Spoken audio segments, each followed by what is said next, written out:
थांबा. जर तुमची राशी वृषभ असेल तर पुढील काही मिनिटे हा व्हिडिओ अजिबात स्किप करू नका. तुमच्या आयुष्यात सध्या जे काही घडतंय, जे काही लहान मोठे तुम्हाला त्रास देत आहेत, त्यामागे फक्त नशीब किंवा तुमची वेळ वाईट आहे असं नाही आहे. तुमच्या अत्यंत जवळची, तुमच्याच अन्नावर वाढलेली किंवा तुमच्यावर रोज असून बोलणारी एक व्यक्ती तुमच्या पाठीमागे असा काही कट रचते ज्याची तुम्ही स्वप्नातही कल्पना केली नसेल. वृषभ राशींच्या लोकांचा स्वभाव कसा असतो? शांत, सहनशील, प्रामाणिक आणि कुणाचाही वाईट न चिंतणारा. पण तुमची हीच भूतदया, तुमचा हाच चांगुलपणा आज तुमच्यासाठी सर्वात मोठा सापळा बनलाय. तुम्हाला असं वाटतंय का की काही दिवसांपासून घरात उगाचच कटकटी वाढल्यात? हातात आलेला पैसा अचानक कुठेतरी निघून जातोय, किंवा ज्या माणसावर तुम्ही डोळे झाकून विश्वास ठेवला तोच माणूस आज तुमच्याशी विचित्र वागतोय. जर तुमच्या मनातही अशी शंका येत असेल तर समजून जा की ग्रहांची चाल बदलली आहे आणि तुमच्या विरोधात चक्रव्यूह रचलं गेलं आहे. आजच्या या व्हिडिओमध्ये मी तुम्हाला अशा 3 शत्रूंची ओळख पटवून देणार आहे जे तुमच्या अगदी जवळ आहेत, पण तुम्ही त्यांना ओळखू शकलेला नाही आहात. इतकेच नाही तर हे शत्रू तुमच्यावर कसा वार करणार आहेत, तुम्हाला कोणत्या 3 मोठ्या चुका टाळायच्या आहेत आणि या संकटातून सही सलामत बाहेर पडण्यासाठी कोणता अचूक उपाय करायचा आहे, हे सर्व मी तुम्हाला टप्प्याटप्प्याने सांगणार आहे. हा व्हिडिओ शेवटपर्यंत पाहिल्यावर तुमच्या डोळ्यांवरील अंधश्रद्धेची आणि आंधळ्या विश्वासाची पट्टी नक्कीच निघेल. पुढे जाण्यापूर्वी तुमच्या इष्टदेवतेच्या नावाने जय शनिदेव कमेंट्समध्ये नक्की लिहा. तर जेव्हा तुम्ही तुमच्या देवाचे नाव मनापासून लिहिता तेव्हा विश्वातील सकारात्मक ऊर्जा तुम्हाला या संकटाशी लढण्याची ताकद देते. चला तर मग जाणून घेऊया तुमच्या राशीवर सध्या कोणता ग्रह कोपला आहे आणि त्यातून कसं जगायचं. वृषभ राशीचा स्वामी ग्रह आहे शुक्र. ज्योतिषशास्त्रानुसार शुक्र हा प्रेम, सौंदर्य, स्थैर्य, सुख, समृद्धी आणि अथांग पैशाचा कारक मानला जातो. यामुळेच वृषभ राशींच्या जातकांमध्ये एक वेगळी शांतता, आकर्षण आणि कामाबद्दल प्रचंड निष्ठा असते. तुम्ही सहजासहजी कुणाच्या भानगडीत पडत नाही. आपल्या विश्वात मस्त राहणे, मेहनतीचे पैसे कमवणे आणि आपल्या कुटुंबाला जपणे हाच तुमचा मूळ स्वभाव आहे. तुम्ही एकदा कुणाला मित्र मानलं की त्याच्यासाठी काहीही करायला तयार होता.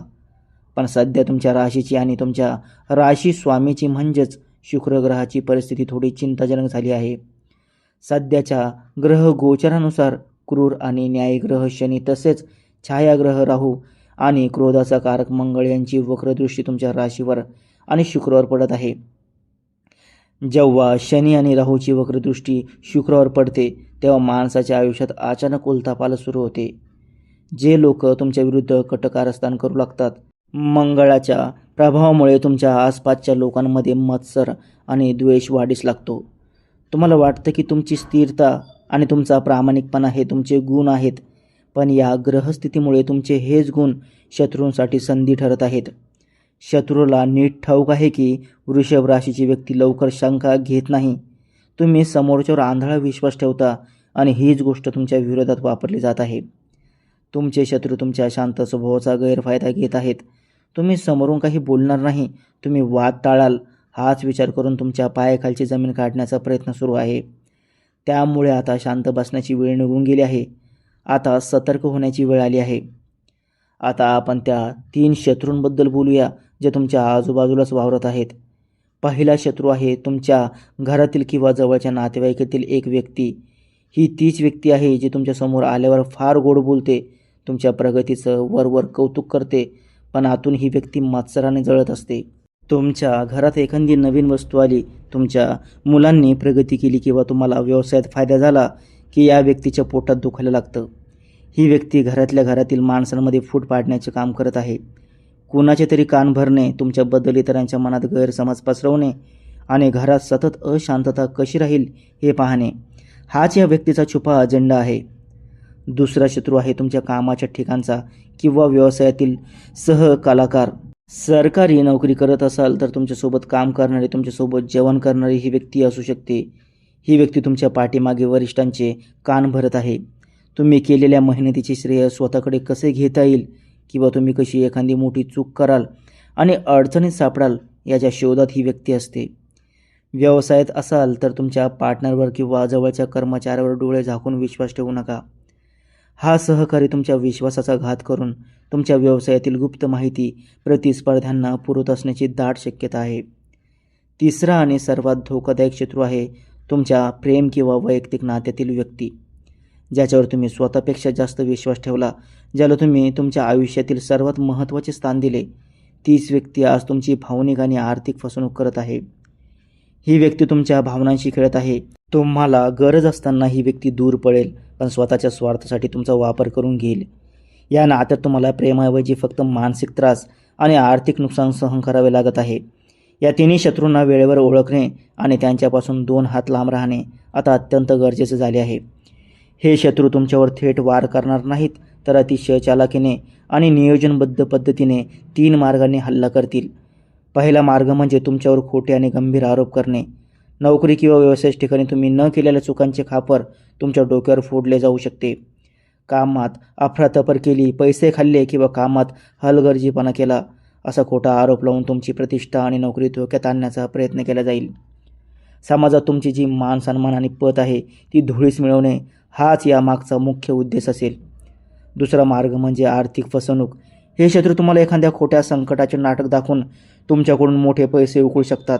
मला फार मोठी अडचण आहे, काही दिवसात पैसे परत देतो असं सांगून हे लोक तुमचे कष्टाचे पैसे घेतील आणि नंतर हात वर करतील, किंवा तुम्हाला एखाद्या अशा चुकीच्या व्यवहारात किंवा गुंतवणुकीत अडकवतील जिथे तुमचे कष्टाचे पैसे कायमचे बुडतील. या काळात कोणावरही आर्थिक विश्वास ठेवणे म्हणजे स्वतःच्या पायावर कुऱ्हाड मारून घेण्यासारखे आहे.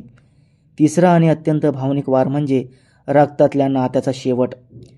शत्रूच्या कारस्थानामुळे आणि कानभरणीमुळे तुमच्या अगदी जवळच्या रक्तसंबंधातील व्यक्तीशी, जसे की तुमचा भाऊ, बहीण किंवा अगदी जवळचा नातेवाईक, यांच्याशी तुमचे भीषण गैरसमज निर्माण केले जातील.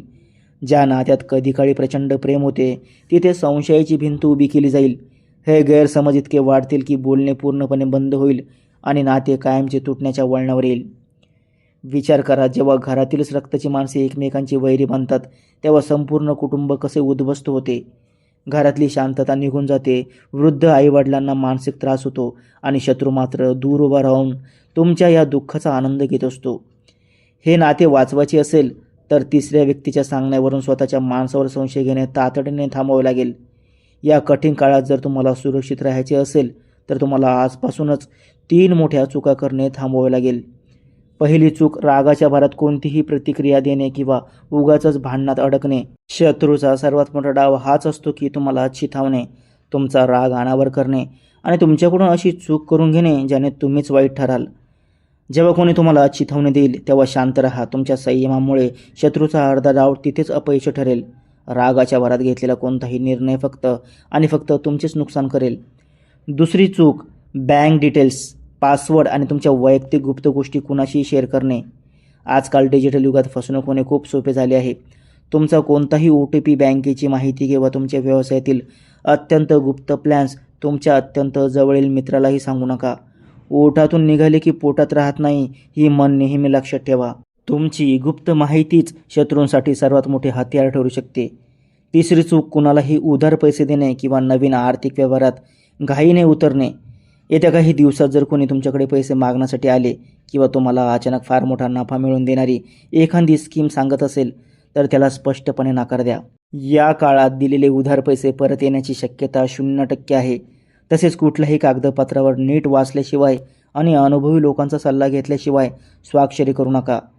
घाईघाईत घेतलेला आर्थिक निर्णय तुम्हाला मोठ्या कर्जाच्या जाळ्यात ढकलून देऊ शकतो. आता या सर्व संकटांमधून, शत्रूच्या कारस्थानामधून आणि ग्रहांच्या वाईट प्रभावातून बाहेर पडण्यासाठी एका अचूक आणि अत्यंत प्रभावी उपायाबद्दल जाणून घेऊया. हा उपाय अतिशय श्रद्धा आणि नियमाने करायचा आहे. आवश्यक साहित्य: 1 सुका नारळ ज्यात पाणी नसेल, 15 ग्रॅम काळे तीळ, 15 ग्रॅम गूळ आणि थोडेसे मोहरीचे तेल. विधीचे टप्पे: नंबर 1, वेळ आणि दिवस. हा उपाय शनिवारी संध्याकाळी सूर्यास्तानंतर प्रदोष काळात करायचा आहे. नंबर 2, कृती. सर्वात आधी एका सुक्या नारळाच्या वरच्या बाजूला लहान छिद्र करा. त्या नारळामध्ये काळे तीळ आणि बारीक केलेला गूळ पूर्णपणे भरा. छिद्र बंद करा. नंबर 3, त्यानंतर या नारळावर मोहरीच्या तेलाचा टिळा लावा. नंबर 4, आता हा नारळ हातात धरून तुमच्या इष्टदेवतेचे ध्यान करा आणि मनातल्या मनात शत्रूच्या त्रासांपासून मुक्ती मिळवण्यासाठी प्रार्थना करा. नंबर 5, त्यानंतर ओम शनेश्वराय नमः किंवा ओम राहावे नमः या मंत्राचा 108 वेळा जप करा. नंबर 6, जप पूर्ण झाल्यानंतर हा नारळ घेऊन एखाद्या पिंपळाच्या झाडाजवळ किंवा मारुतीच्या मंदिरात घेऊन जा. झाडाच्या मुळाशी किंवा मंदिराच्या परिसरात तो नारळ शांतपणे ठेवून द्या. घेण्याची काळजी.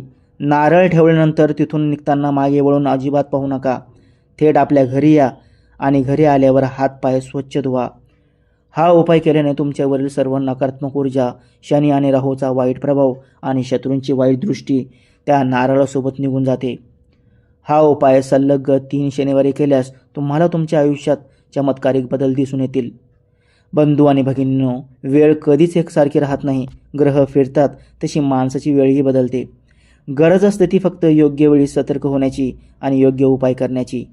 जर तुम्हाला हा व्हिडिओ आवडला असेल, यात दिलेली माहिती आणि दिलेला सल्ला मोलाचा वाटला असेल, तर या व्हिडिओला आत्ताच लाईक करा. तुमच्या एका लाईकमुळे आम्हाला अशाच प्रकारची मोलाची माहिती तुमच्यापर्यंत पोहोचवण्यासाठी प्रचंड ऊर्जा मिळते.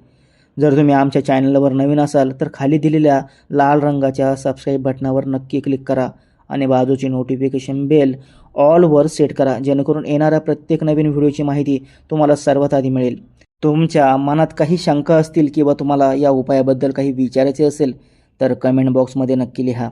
तसंच मनापासून जय शनिदेव किंवा जय हनुमान लिहायला अजिबात विसरू नका. भगवान श्री हनुमान आणि शनिदेव तुमच्यावरील सर्व संकटे दूर करोत, तुमच्या घरातील शत्रूंचा नाश करून तुम्हाला सुख समृद्धी आणि दीर्घ आयुष्य देवोत, हीच ईश्वरचरणी प्रार्थना. धन्यवाद.